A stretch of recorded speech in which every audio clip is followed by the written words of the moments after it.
Selamat pagi, terpuji nama Tuhan. Shalom untuk kita semua yang diperkenankan berjumpa lagi hari ini, Kamis 29 April 2021. Mari saudara kita bersyukur di dalam doa. Terpuji namamu Tuhan yang memperkenankan kami ada dan berjumpa hari ini. Sebelum kami melanjutkan hidup karunia Tuhan, hati kami rindu sejenak menikmati perjumpaan dengan Tuhan di dalam doa sebagai napas hidup kami dan firman-Mu yang akan kami buka, baca dan renungkan. Layakkan kami ya Allah, di dalam nama Tuhan Yesus kami berdoa. Amin. Saudara, firman Tuhan hari ini Mazmur pasal 22 ayat 26 sampai ayatnya yang ke-32. Allahku, mengapa kau tinggalkan aku? Karena Engkau aku memuji-muji dalam jemaah yang besar. Nasarku akan kubayar di depan mereka yang takut akan Dia. Orang yang rendah hati akan makan dan kenyang. Orang yang mencari Tuhan akan memuji-muji Dia. Biarlah hatimu hidup untuk selamanya. Segala ujung bumi akan mengingatnya dan berbalik kepada Tuhan. Dan segala kaum dari bangsa-bangsa akan sujud menyembah di hadapannya. Sebab Tuhanlah yang empunya kerajaan. Dialah yang memerintah atas bangsa-bangsa. Ya, kepadanya akan sujud menyembah semua orang yang sombong di bumi. Di hadapannya akan berlutut semua orang yang turun ke dalam debu dan orang yang tidak dapat menyambung hidup. Anak-anak cucu akan beribadah kepadanya dan akan menceritakan tentang Tuhan kepada angkatan yang akan datang. Mereka akan memberitakan keadilannya kepada bangsa yang lahir nanti, sebab Ia telah melakukannya.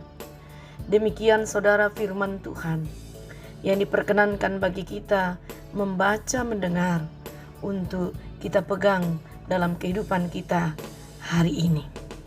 Saudara, firman Tuhan mengajak saya dan Anda untuk bangkit dari perasaan ditinggalkan. Bangkit dari perasaan ditinggalkan itu tidak mudah. Seperti kita mengungkapkan kata itu. Antara lain apa hal yang bisa kita lakukan untuk benar-benar mewujudkan rasa bangkit itu. Sehingga kita tidak merasa ditinggalkan semua. Tertekan, sepi, dan terbelenggu. Salah satu yang pemazmur mau katakan bahwa pujian kepada Allah akan selalu mengangkat hati manusia ke tempat yang lebih tinggi. Akan mampu membuat kita tersenyum walaupun disertai dengan derayan air mata. Akan mampu membuat pikiran kita jernih walaupun sebenarnya banyak problem hidup. Pujian kepada Allah selalu akan mengangkat hati kita ke tempat yang lebih tinggi. Akan memberi kita lebih tenang.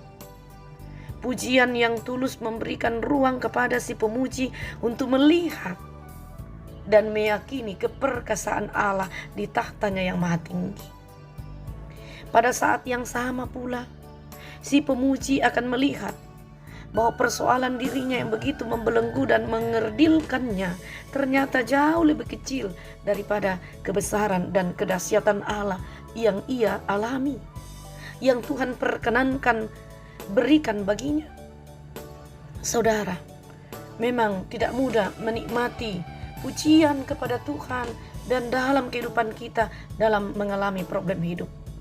Saya pun pribadi mengalami itu luar biasa. Tapi tidak dapat dipungkiri, berdoa sambil memuji Tuhan adalah indah. Paling tidak menenangkan pikiran kita, meneduhkan hati kita yang mungkin galau dan penuh dengan pertanyaan. Benarkah Tuhan peduli dengan aku? Tidakkah Ia sedang meninggalkan aku? Di manakah Engkau Tuhan yang katanya begitu mengasihi kami? Pertanyaan-pertanyaan seperti itu, orang yang mengalami pergumulan sering muncul, saudara. Saya juga tidak melupakan itu. 2 tahun yang lalu saya mengalami itu. ketika mendampingi suami yang sakit lama. Dengan keadaan saya merasa bahwa saya ditinggalkan semuanya. Tetapi Tuhan yang begitu mengasihi saya rasakan begitu dekat.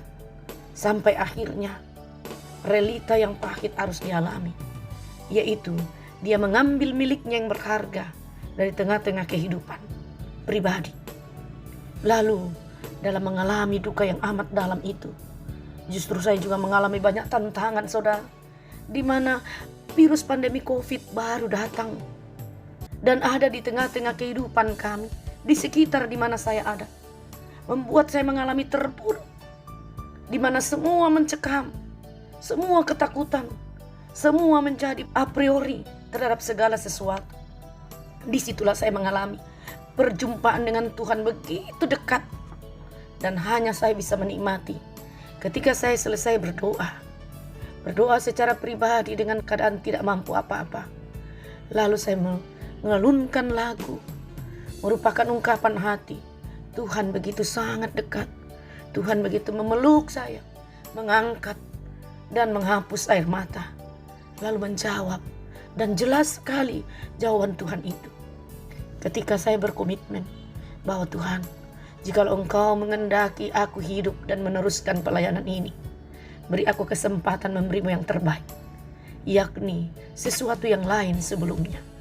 Sejak itulah, saudara, saya bertekad dalam hati dan doa sebagai nazar kepada Tuhan, bukan kepada siapa-siapa, untuk melayani Tuhan melalui audio, melalui rekaman yang sangat sederhana dengan HP yang kadang tidak mood. Itu saya mulai bulan April tahun 2020. Ketika saya sedang di karantina, sedang diisolasi, saya menjumpa dengan Tuhan begitu dekat, begitu nikmatnya. Sampai akhirnya saya termotivasi dengan sahabat-sahabat, maju terus. Lalu dalam kondisi saya kadang lemah secara fisik, tetapi Tuhan izinkan untuk melayani, dan akhirnya saya boleh meneruskan bentuk pelayanan melalui virtual ini lewat YouTube mulai 4 Januari 2021 sampai hari ini. Oh, luar biasa, saudara. Itulah nazar yang harus saya bayar sepanjang hidup saya. Karena itu, sekalipun kadang suara ini terganggu, kadang saya tidak mampu karena tensi drop, tetapi saya telah berkomitmen untuk melayani Tuhan melalui bentuk pelayanan ini. Apa adanya, dengan segala keterbatasan, dengan segala kesederhanaan, Tuhan masih berkenan sampai hari ini.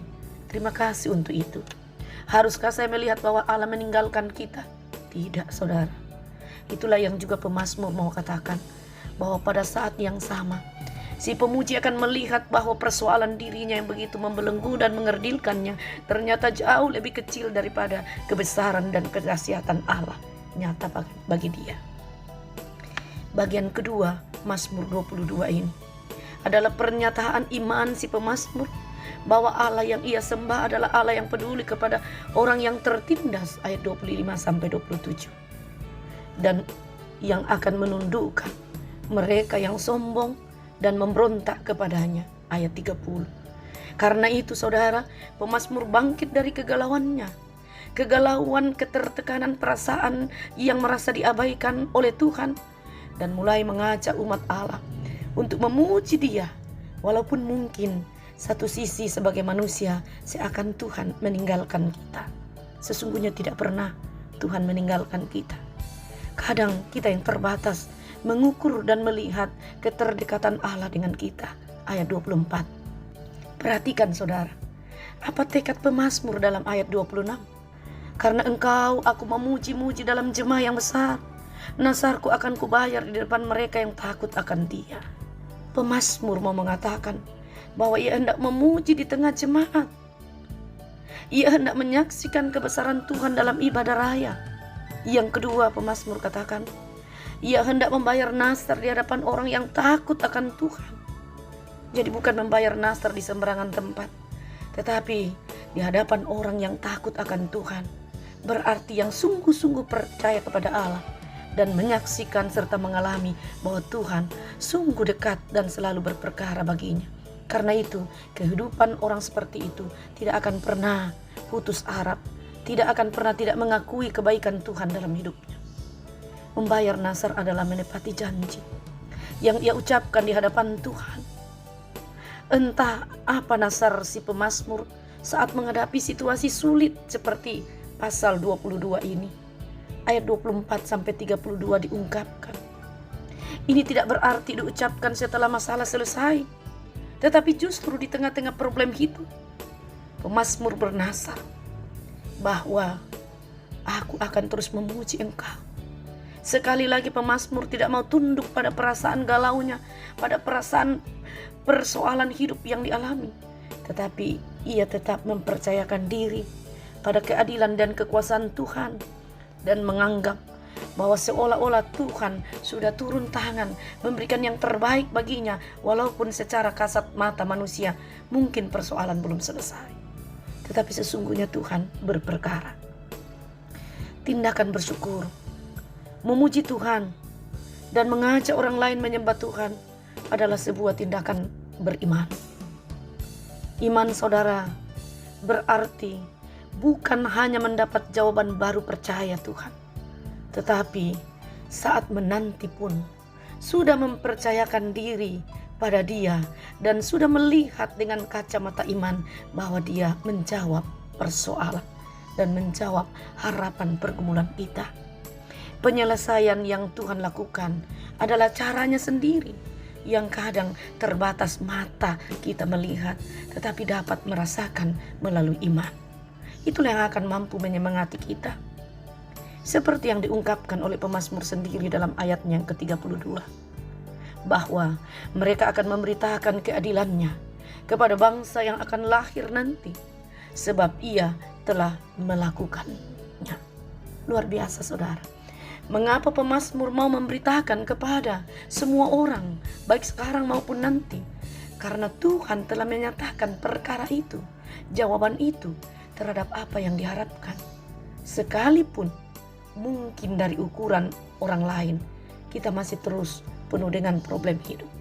Tetapi dalam kacamata iman kita, Tuhan telah menjawab. Dan cara Dia menjawab seringkali tidak sesuai dengan ukuran manusia. Karena apa yang dilihat oleh mata manusia hanya terbatas, tetapi yang dilihat Tuhan jauh ke depan, termasuk hati seseorang. Saudara, apakah Tuhan meninggalkan kita dalam problem hidup, dalam pergumulan, dalam ketertekanan?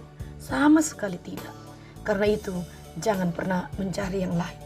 Tetaplah percaya dan andalkanlah Tuhan yang sungguh mengenal kita dan tahu apa yang terbaik bagi kita. Karena kita adalah buatan tangannya yang diperkenankan hidup dengan segala sesuatu yang terbaik untuk kita menurut ukuran Tuhan. Karena itu, bersyukurlah sekalipun ada problem hidup. Terpujilah Engkau Tuhan yang begitu mengasihi kami. Amin. Terima kasih Bapa di surga, kehidupan ini, anugerah yang Kau beri bagi kami tidak terbilang.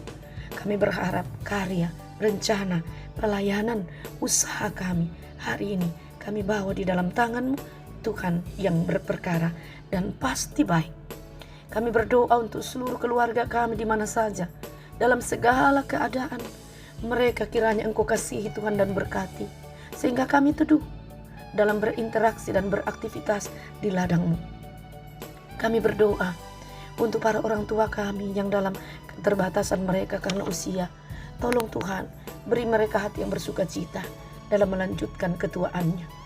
Kami berdoa bagi mereka yang bergumul karena sakit penyakit. Oh Bapa, tidak mustahil bagi-Mu. Semua dapat diselesaikan dalam kasih dan kuasa Tuhan sendiri. Karena itu jawablah jeritan hati mereka, harapan mereka yang bergumul dalam sakit penyakitnya. Sembuhkanlah Tuhan menurut ukuran-Mu. Dan kiranya mereka sabar menanti, mengupayakan sesuai dengan kehendak Allah. Kami berdoa untuk mereka yang bergumul karena duka cita.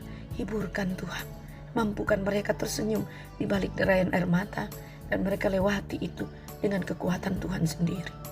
Kami berdoa untuk mereka yang berbahagia hari ini, entah hari ulang tahun dirinya, ulang tahun pernikahannya, momen yang membuat mereka tersenyum. Lengkapilah sukacita itu. Nama Tuhan tidak dilupakan. Begitu pula dengan pihak pemerintah kami. Engkau berperkara dengan mereka Tuhan. Boleh mengatur kehidupan kami bersama sebagai masyarakat dan gerejamu. Untuk bersama-sama bergandengan tangan mengupayakan kebenaran, keadilan, dan kasih-Mu. Teristimewa di masa pandemi ini, kami tetap mawas diri, kami tetap taat pada protokol kesehatan, sehingga upaya untuk memberantas virus pandemi ini boleh terwujud. Semua boleh tenang dan interaksi kembali normal. Oh Tuhan, saudara-saudara kami yang bergumul, Engkau hadir di sana, memberikan solusi jalan keluar kesabaran di dalam ketertekanan mereka karena bencana alam, karena sakit penyakit, karena rumah mereka yang kebakaran, karena kehilangan tempat tinggal, karena berbagai problem yang lain, karena musibah, kecelakaan. Oh Tuhan, Engkau hadir dalam kondisi itu. Mereka tetap terhibur, kuat, tegar di dalam problem hidup. Bapa di sorga, terima kasih. Kami membawa segala harapan kami, sukacita kami, dan keterbatasan kami ke dalam tangan kasih-Mu Tuhan. Dan mohon ampun supaya dosa-dosa kami tidak menjadi halangan kami menerima kasih karunia-Mu. Oh Tuhan, inilah doa kami. Di dalam nama Tuhan Yesus, kami mohon semuanya ini. Amin.